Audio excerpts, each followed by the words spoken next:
নমস্কার বন্ধুরা, চলে এসেছি নতুন একটি জবা গাছের ভিডিও নিয়ে। আশা করি আপনারা সকলে ভালো আছেন। বন্ধুরা, আমি আজকে যে জবা গাছের ভিডিওটি নিয়ে এসেছি, ঘরোয়াভাবে আমরা যদি বাড়িতে জৈব মিক্স সার তৈরি করতে পারি এবং সেই সার আমরা বাজার থেকে না কিনে খুব সহজভাবেই আমি আজকে বাড়িতে তৈরি করব। এবং এই সারটি আপনারা যে কোনো গাছে যখন নতুন গাছ কিনে নিয়ে আসবেন, সেই গাছ বসানোর সময় যদি দিতে পারেন, তাহলে আপনাদের গাছ দ্বিগুণ হারে বাড়তে শুরু করবে এবং তার সাথে কুঁড়ি এবং গাছটা যেমন আপনি চাইবেন ঝাড় হওয়া সব কিন্তু এই সারটির গুণে আপনি পেয়ে যাবেন।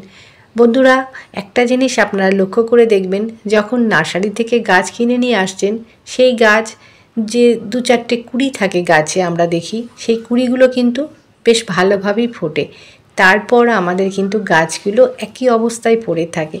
এর কারণ কিন্তু একটাই, নার্সারিতে যে সারগুলো মিক্স সার তৈরি করে এই সমস্ত গাছগুলোকে বসায়, সেটা কিন্তু আমরা জানি না। আর তার জন্যই আমাদের গাছগুলো বাড়িতে আনার পর ঠিক ওই অবস্থায় পড়ে থাকে। আমরাও যদি জৈব সার মিক্স সার তৈরি করতে পারি, তৈরি করে গাছে যদি দিতে পারি, তাহলে কিন্তু আমাদের গাছগুলো নার্সারির মতো আমরা তৈরি করতে পারবো।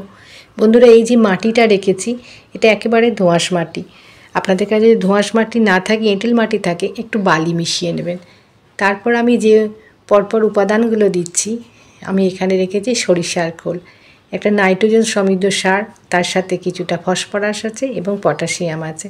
তারপর যেটা আমি দিচ্ছি সেটা হচ্ছে শিংকুচি। এই শিংকুচিতে আছে প্রচুর পরিমাণে নাইট্রোজেন। একটা গাছ প্রথমে যখন বাড়বে, বড় হবে, সে কিন্তু নাইট্রোজেন সমৃদ্ধ খাবারের জন্য।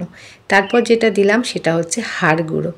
এই হাড় গুঁড়ো ফসফরাসের কাজ করবে, গাছটার শিকড়টাকে মজবুত রাখবে।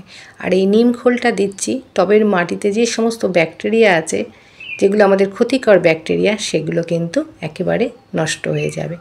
তারপর যেটা দিলাম সেটা হচ্ছে গোবর সার, একটা নাইট্রোজেন সমৃদ্ধ সার, এবং আমি লাস্টে যেটা দিচ্ছি সেটা হচ্ছে চালের গুঁড়ো। আমাদের এই সমস্ত মাটিতে যে ভালো ব্যাকটেরিয়াগুলো, সেগুলো দ্বিগুণ হারে বাড়বে।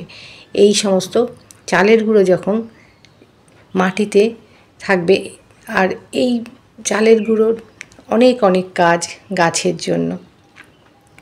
আমি এখানে একটু জল দিয়ে এই সারটাকে কিন্তু বন্ধুরা আপনারা 5 থেকে 7 দিন রেখে দেবেন ঢাকা দিয়ে। এটা একটা গরম সার, সব রকম মিক্স করা দেওয়া হচ্ছে। এটা যদি আপনি সাথে সাথে গাছে দেন, গাছের কিন্তু কিছুটা ক্ষতি হয়ে যাবে।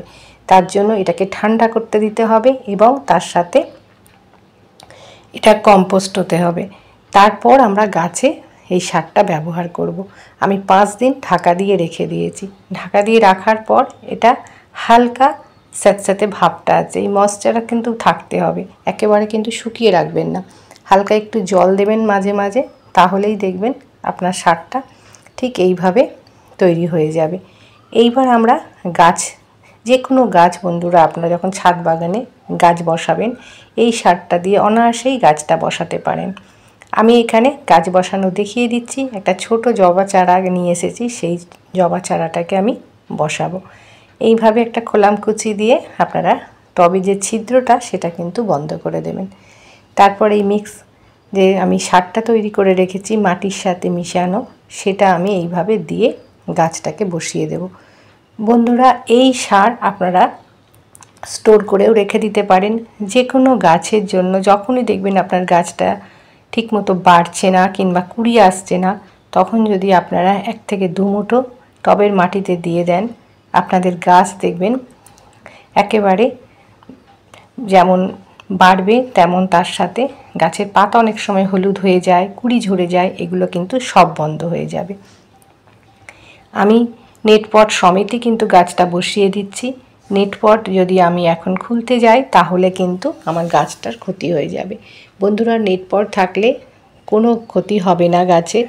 এইভাবে একটু মাটি আমরা খুলে ফেলে দেব, কেননা মাটিটা এঁটেল মাটি, আর এঁটেল মাটিতে আমরা জানি গাছ ভালো বৃদ্ধি পায় না।